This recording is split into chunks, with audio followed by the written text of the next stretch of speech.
이혼 소송 도중에 자신의 그 어떤 현금성 자산을 빼돌리는 경우들이 있는데 그런 거 전부 소용없습니다. 의뢰인분들이 가장 이해하기 어려워하시는 부분이 보험 예상 해지 환급금이랑 그 예상 퇴직금, 이 재산 분할의 대상으로 포함된다.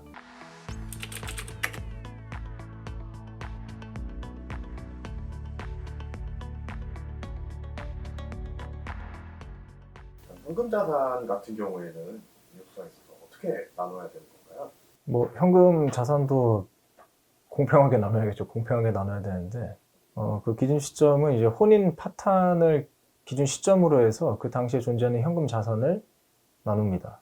이 혼인 파탄의 기준 시점이 언제냐? 보통 이제 한쪽이 이제 이혼 소장을 접수했을 때를 기준으로 하죠. 혹은 그 전에 파탄이 났다고 판단되는 경우도 있어요. 예를 들어서 이혼 소장 접수 전 한 1년 전부터 별거를 하고 왕래가 없었다라고 하면 그 1년 전이 혼인 파탄의 기준 시점이 되겠죠.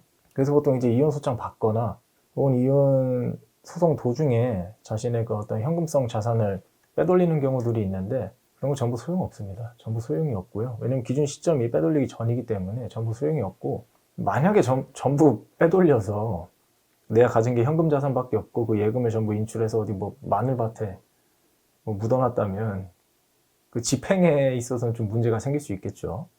하지만 이제 소송에 있어서 판결에 어떤 영향을 미치거나 그러지는 않는다는 점. 그래서 현금성 자산에 포함되는 것들이 이제 예금, 적금, 주식, 코인, 여러 가지들이 있겠죠.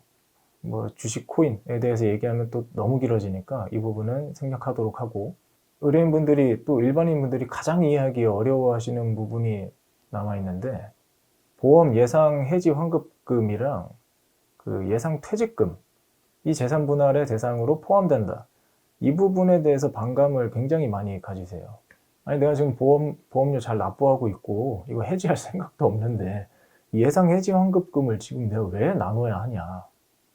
퇴직금도 마찬가지입니다. 회사 잘 다니고 있고 난 퇴직할 생각도 없는데, 아니, 지금 이 예상 퇴직금을 도대체 왜 나눠야 되냐 라고 가장 이해하기 힘들어 하세요. 그런데 이제 투기재산 부동산도 이제 혼인기간이 어느 정도 길어지게 되면 재산 분할의 대상이 되는 것으로 보는 이유와 마찬가지로, 그 투기재산이라 하더라도 그 혼인기간 동안 그것이 이제 유지 형성되는데 일정 부분 기여를 했기 때문에 재산분할 대상이 된다라고 이제 판시를 하죠. 그것과 마찬가지의 논리예요. 어느 정도의 그 집안에서 이제 경제공동체로서 기여도가 있기 때문에 재산 형성에 내가 그 일을 하는데 어떤 조력을 했다, 혹은 내가 그 보험료를 납부할 수 있게끔 어떤 조력을 했다라고 봐서 재산분할 대상에 다 포함을 시키는 거죠.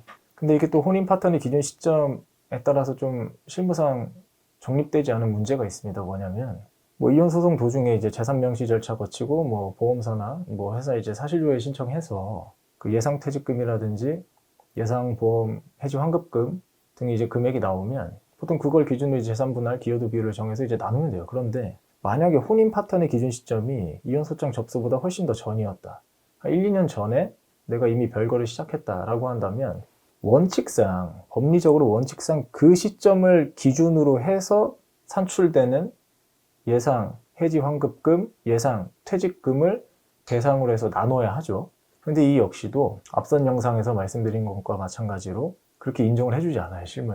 실무에서는 그냥 지금 기준으로 그 금액을 산정을 해서 대신 너한테 기여도를 조금 유리하게 해줄게 라고 말은 하지만 이게 실제로 유리하게 해줬는지 안 했는지는 판사 마음이기 때문에 알 수가 없죠. 그래서 이제 지금 우리나라 이런 재산분할 제도와 관련해서는 외국의 입법례들과 비교해 봤을 때 굉장히 정립되지 않은 부분이 좀 있습니다. 많아요. 그렇기 때문에 이제 앞선 영상에서도 설명드렸듯이 일단 재산분할 바구니에 다 때려넣고 판사님이 이제 쭉 봅니다. 그리고 이쪽한테 얼마 떼어줘야 되겠다, 이쪽한테 얼마 떼어줘야 되겠다를 판단해서 거기에 이제 기여도 비율을 끼워 맞추죠. 어떻게 보면은 이런 식으로 이루어지고 있습니다. 그래서 따라서 재산분할 같은 쟁점에 있어서 만약 그 형성된 그 부부 간의 이제 재산의 액수가 굉장히 크다, 수억 원대라고 한다면 이게 기여도 퍼센트 비율에 따라서 이게 수천만 원이 왔다 갔다 하기 때문에 유능한 변호사를 선임하셔야겠죠. 예.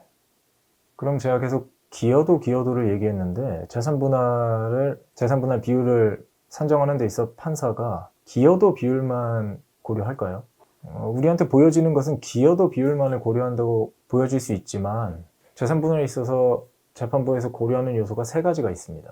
첫 번째는 청산적 요소를 고려하죠. 이 양쪽이 힘을 합쳐서 재산을 이만큼 형성했는데 기여도 비율에 따라서 이렇게 나누도록 하겠습니다 라는 그런 청산적 요소를 고려하고 그 내면에 이 기여도 비율을 측정할 때 고려하는 사항 중에 그 내면에 그 수면 아래 두 가지 요소를 더 고려합니다. 뭐냐면 부양적 요소와 위자료적 요소예요. 부양적 요소는 뭐냐면 예를 들어서 이혼을 할 때 여성은 이제 경력 단절이 돼서 이제 시간이 많이 흘렀기 때문에 어떤 경제 활동을 하는 데 있어서 좀 애로사항이 있다. 그런데 양육권은 여성에게 주어졌다 라고 한다면 그 여성과 아이가 이혼을 한 이후에도 기존만큼은 아니더라도 어느 정도 이제 생활을 영위해야 되기 때문에 그러한 부분을 고려한다는 거예요. 그래서 재산을 조금 더 부양적 의미로 조금 더 떼주겠다라는 겁니다. 그리고 위자료적 요소 같은 경우에는 이제 아무래도 어떤 불륜을 저지른 유책 배우자한테 일정 부분 재산 분할에 있어서 페널티를 주겠다라는 말과 같습니다. 그리고 이제 그 정신적 손해를 입은 그 일방 배우자한테는 재산 분할에 있어서 조금 유리하게 해주겠다라는 거죠.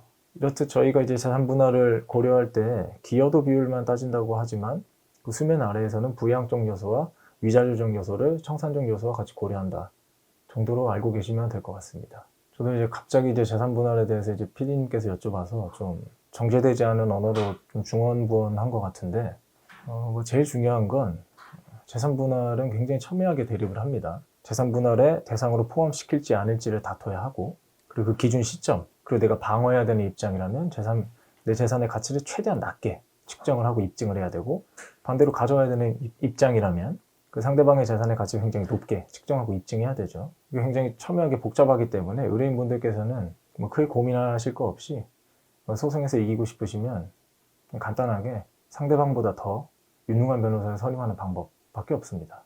오늘 영상은 이것으로 마치도록 하고 아무쪼록 제가 설명한 것이 소송 준비에 도움이 되었으면 좋겠습니다. 감사합니다.